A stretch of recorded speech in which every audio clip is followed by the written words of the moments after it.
Today, you're going to learn 9 tricks to work faster with text in After Effects. You can't miss the last one. Let's go.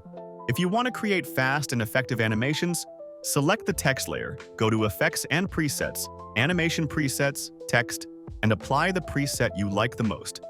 In the description, I've left a tutorial with the best text presets.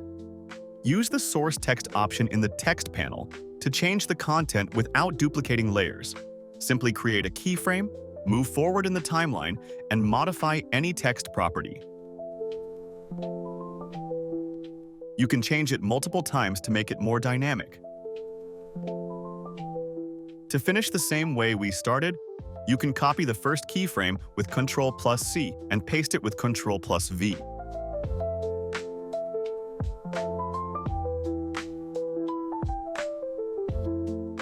With the text selected, press Alt plus left right arrow to adjust the letter spacing.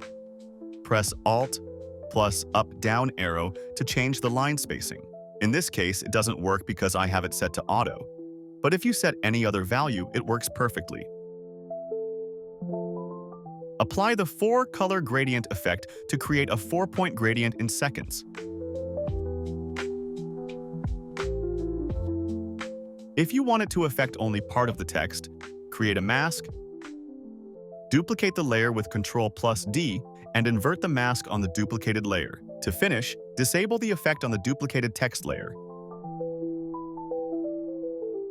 When you have the text selected, press Ctrl+Enter to quickly exit the typing mode. If you want to center the anchor point of a text, use Ctrl+double-click on the anchor point tool. To convert text into vector shapes, select the text layer, right-click, go to Create, and select Create Shapes from Text. This will allow you to manipulate the text as editable shapes. And now we've reached the final trick. I'm going to show you how to animate vector text automatically. Just go to Add, select Wiggle Transform, and adjust the value of the property you want to animate. It's that simple. Subscribe to our channel and look at our animation courses in the description.